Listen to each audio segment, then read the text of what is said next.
Assalamualaikum Nusantara Pariwisata. Kembali lagi di Malapa, Malapa Pariwisata dan Ekonomi Kreatif. Saat ini saya sedang berada di Pasir Jambak, tepatnya di Konservasi Penyu Jambak Sea Turtle Camp. Yuk kita kenalan.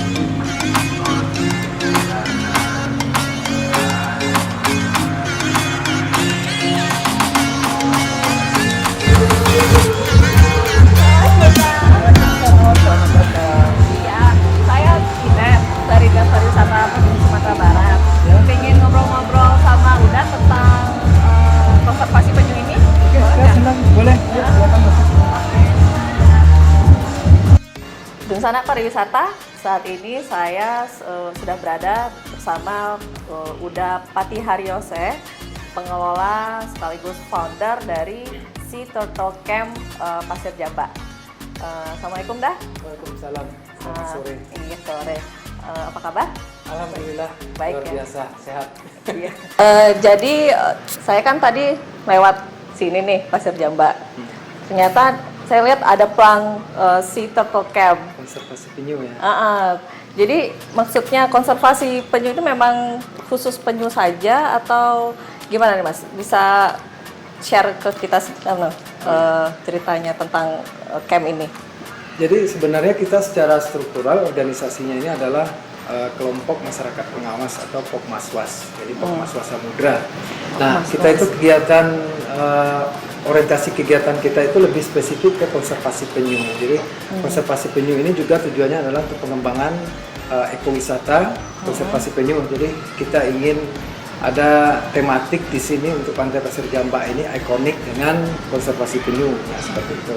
Nah, bicara tentang konservasi penyu, kita juga tidak terlepas dari satu ekosistem laut ini, juga tidak terlepas dari ekosistem daratnya. Jadi kita kegiatannya itu bukan semata-mata konservasi penyu, kita juga bicara tentang mengkampanyekan bagaimana untuk meminimalisir penggunaan sampah plastik dan pengelolaan sampah plastik untuk mengurangi sampah dari TPS ke TPA. Jadi minta peran serta masyarakat dalam menjaga kelestarian lingkungan yang erat juga kaitannya dengan konservasi penyu. Terutama ada yang punya kebiasaan membuang sampah ke sungai, itu dampaknya ke ekosistem perairan, termasuk penyu juga. Nah, tapi yang lebih kita kuatkan di sini adalah untuk kepariwisataan. Nah, pariwisata artinya sebuah konservasi, konsep menjaga dan memberikan keuntungan ekonomi. Jadi sustainable tourism. Jadi Sustainable tourism ya. Kepariwisataan yang berkelanjutan, yaitu dengan mengembangkan ekowisata konservasi penyu. Oke. Jadi ini mulai berdirinya nih sejak tahun berapa Mas? Kita berkegiatan awalnya itu adalah tahun 2014 sampai hari ini. Jadi di awal-awal berkegiatan dulu secara pribadi saja. Jadi, berarti sendiri dulu? Atas dasar ketertarikan sendiri ingin melakukan konservasi penyu karena Pantai Pasir Jambak adalah sebuah pantai yang masih didatangi penyu untuk bertelur. Jadi seiring berjalannya waktu, kita coba membangun sebuah komunitasnya dengan mengikut sertakan atau melibatkan masyarakat sekitar. Nah, tapi karena ini adalah sebuah organisasi sosial lingkungan yang tidak punya penghasilan, nah kawan-kawan di sekitar sini meninggalkan kita, tapi kita tetap konsisten karena ya, kita ini adalah sebuah pengabdian untuk lingkungan yang dengan harapan memberikan dampak ekonomis dari sektor pariwisata untuk masyarakat lokal sekitar sini. Dan alhamdulillah hari ini sudah tercapai. Kunjungan wisata ke sini tuh luar biasa. Sudah mulai ramai. Pertanyaan saya, kenapa di Pasir Jambak itu? Dayose ini memang asli dari sini atau gimana? Aslinya bukan Pasir Jambak sih, tapi ya karena dari kecil sudah di sini, orang tua pindah ke sini, saya merasa sudah bagian dari Pasir Jambak dan menjadi pribumi Pasir Jambak dan mempunyai keinginan untuk membangun Pasir Jambak untuk yang lebih baik lagi. Kenapa bisa mengkonservasikan penyu? Apakah punya background pendidikan tentang penyu sebelumnya atau gimana itu? Sebenarnya saya nggak punya latar belakang pendidikan untuk bidang kelautan atau konservasi lingkungan. Jadi ini berangkat dari belajar secara otodidak saja, cari referensinya lewat media, lewat internet. Bahkan saya dulu nggak tahu ini untuk menetaskan telur penyu itu berapa hari, butuh waktu berapa lama itu saya belum tahu. Tapi saya cari tahu. Jadi mulai dari 2014 itu mulai otodidak untuk mempelajari tentang penyu, terus membuat komunitas sekitar sini sampai berdiri seperti sekarang ini ya. Ya, dan kita juga bersinergi dengan beberapa komunitas yang ada di Kota Padang, terutama dan bahkan Sumbar. Jadi kita bikin forum namanya Sumbar Hijau untuk teman-teman bisa bersinergi, berkegiatan untuk lingkungan hidup, kepariwisataan, pendidikan, budaya dan segala macamnya. Nah itu di sana kita bertemu di satu forum yang namanya Sumbar Hijau itu. Iya. Kalau dari 2014 itu ya sampai sekarang itu kan kira-kira sudah 6 tahun ya Daya. 6 tahun itu sampai punya bangunan seperti ini pasti nggak keluar duit sedikit itu ya. Jadi pembiayaannya ini selama ini seperti apa? Saya melakukan ini dengan biaya swadaya ya, pribadi ya. Pribadi? Ya, pribadi. Jadi selama bertahun-tahun itu mungkin udah ratusan juta. Tapi sempat putus asa di tahun 2017 dulu, benar-benar saya nggak punya biaya sama sekali. Dan akhirnya saya menjual satu persatu Vespa koleksi saya itu sampai 6 unit kalau nggak salah itu saya jual. Untuk bikin ini ya? Nah ini sebelum ada bangunan ini, itu orientednya masih ke pembiayaan karena kita masih butuh biaya uang untuk mengkompensasi telur ini dari nelayan yang didapatkan nelayan sekitar sini untuk kita ganti dengan sejumlah uang. Nah ini yang biasa memperjualbelikan telur itu ya? Maksud kita itu bukan untuk melegalisasi perjualbelian telur penyu ini, tapi untuk memutus mata rantai penjualan telur penyu ini dari sumber alamnya, dari Pasir Jambak ke kota gitu. Jadi kita sosialisasi mereka, masyarakat sekitar sini pencari telur penyu, dan kemudian kita minta mereka menyerahkan temuannya ke sini, telur-telur itu kita ganti. Memang tidak senilai untuk komersial, jadi kita ganti 1.500 atau 2.000 per butirnya, jauh di bawah nilai ekonomis, nilai jual. Itu dengan biaya sendiri itu membelinya? Ya. Wih keren.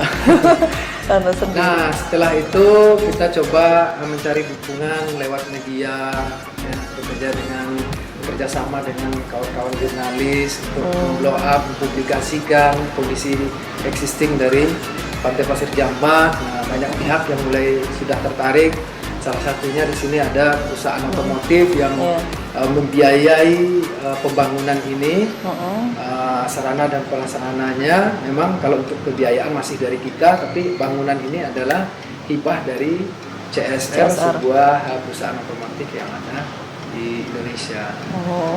Ada lagi pihak-pihak lain seperti dari kementerian, kita butuh boat untuk melakukan pengawasan untuk pulau-pulau kecil di sekitar kawasan konservasi ini, karena kita punya taman wisata perairan yang masuk dalam kawasan konservasi perairan nasional. Nah itu kita difasilitasi sebuah boat pengawasan, ada yang dari BUMN juga, ada yang dari kementerian juga. Nah dari situ saya merasa lebih bersemangat lagi, karena yang dulunya kita merasa berjuang sendiri, sampai hari ini kita udah banyak dibantu pihak-pihak lain. Berarti kan nggak mudah ya, Daya. Perjuangan udah itu dari yang awalnya merubah mindset masyarakat sekitar sini yang memperjualbelikan telur penyu, sampai akhirnya sekarang mereka rela gitu telur penyu itu dikonservasikan dan dilepas lagi ke laut, saya dengar ya. Itu sampai sekarang banyak pihak juga yang sudah mendukung. Itu proses menuju dari yang tadinya sendiri terus sekarang sudah mulai dilihat, itu berarti kan ada promosi juga mungkin yang keluar gitu. Itu dipromosikan sendiri apa udah punya media sosial untuk mempromosikan keluar atau gimana? Bagaimana mereka bisa tahu ada seorang Yose di sini yang mengkonservasikan penyu gitu?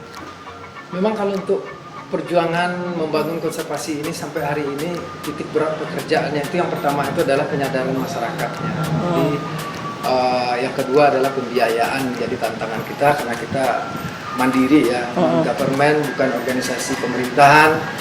Nah kalau untuk pemberdayaan masyarakatnya ini menjadi PR besar kita sampai hari ini. Nah kita harapannya ingin menciptakan pantai ini penyu itu bisa menetas di sarang-sarang alami atau di in situ-nya. Jadi tidak ada lagi proses relokasi atau pencurian atau yang mengganggu penyu itu datang untuk bertelur. Tapi ini masih jauh dari harapan kita. Nah, namun hari ini secara bertahap kita bertahun-tahun melakukan penyadaran kepada masyarakat, memberikan sosialisasi dan edukasi. Ya alhamdulillah udah mulai muncul masyarakat udah mulai kooperatif dengan ini. Yang dulunya telur penyu mereka dapat, kita beli aja, kita ganti, mereka nggak mau serahkan. Namun dengan kegigihan ini, melihat dampak dari pertumbuhan pariwisata memberikan dampak ekonomis, dan masyarakat sudah mulai punya rasa tanggung jawab bersama. Walaupun saya harus mengeluarkan uang untuk mengganti telur-telur ini, tapi setidaknya mereka sudah mau menyerahkan telur itu ke sini untuk ditetaskan, tidak untuk dikonsumsi lagi.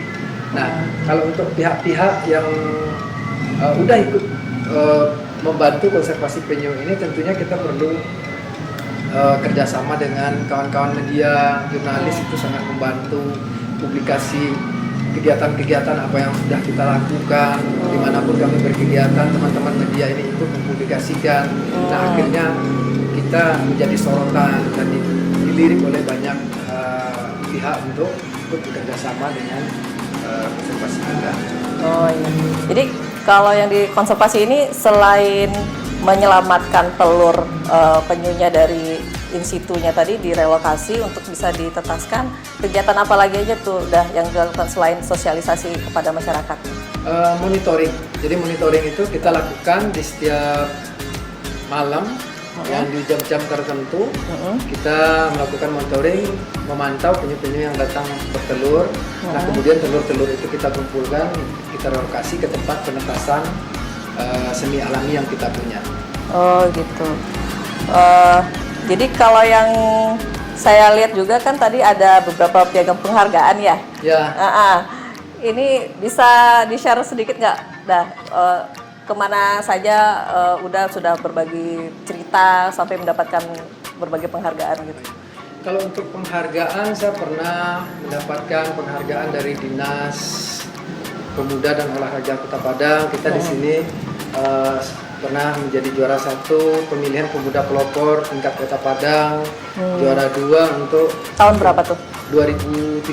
Nah, di 2018 itu juara 2 untuk pemuda pelopor tingkat provinsi Sumatera Barat. Terus pernah meraih pin emas juga, penghargaan dari pemerintah Kota Padang, penghargaan Kalpataru juga pernah, dan banyak penghargaan-penghargaan lain. Kalau untuk sharing edukasi kita udah banyak sih ke kampus-kampus, ke universitas, termasuk Universitas Negeri Padang, PNP, Universitas Andalas, karena kami diminta untuk mengisi acara sebagai pemateri untuk lingkungan hidup. Justru dari pariwisata masih belum ya? Dari pariwisata. Mudah-mudahan setelah ini ada ya. Ya, tapi saya banyak juga ikut di forum-forum pariwisata untuk bersuara, memajukan pariwisata Sumbar. Ya, khususnya ekowisata ya. Ekowisata. Wisata minat khusus dan ekowisata. Tadi saya lihat kayaknya ada penyu yang udah menetas ya, ada ya. Bisa dikasih lihat nggak? Boleh. Gimana itunya? Nah, jadi ini adalah penyu yang baru saja menetas. Ini adalah dari jenis penyu lekang.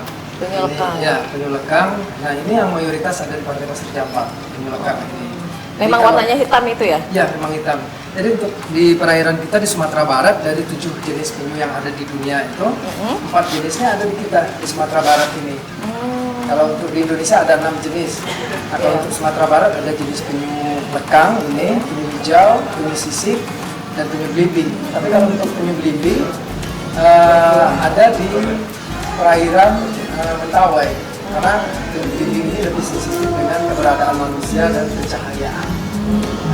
Ini baru saja tadi pagi ada yang menetas. Oh, ini menetas. Penyu yang lucu-lucu ini.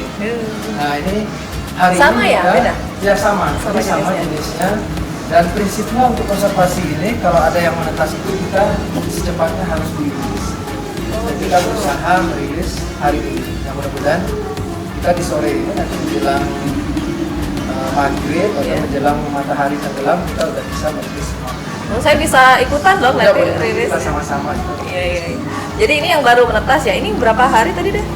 Kalau yang ini penetasan yang lalu, tapi saat kita rilis mereka seperti ada kurang fit ya, jadi agak lemah. Jadi kita lakukan observasi, diambil lagi, kita kasih makan, observasi. Ini udah hampir udah 2 minggu kalau yang ini. Nah sekarang ada yang menetas yang baru, akan kita rilis sama-sama. Jadi memang dalam dunia konservasi penyu itu tidak ada memelihara sesuai dengan SOP yang sudah disusun sama Turtle Foundation, Penyu Dunia dan WWF juga memang dianjurkan memperlakukan sealami mungkin. Jika ada yang menetas langsung dirilis, tidak perlu ada pemeliharaan atau pengawasan. Oh gitu. Jadi kalau di sini yang udah menetas, kalau tempat untuk menetaskannya itu dah bisa dilihatin juga nggak? Oh bisa. Kalau untuk penetasannya kan kita tidak butuh alat khusus ya. Jadi memang dengan dipendam di sarang alami saja. Oh memang Pasir alaminya seperti apa gitu ya? Mengandalkan suhu alami pasir aja. Kita boleh lihat nanti di belakang. Oke. Jadi ini ya tempat penetasannya ya, Daya. Ini adalah tempat penetasan semi alami kita. Memang telur-telur itu dari hasil ke monitoring jika kita temukan nanti kita pindahkan ke sini.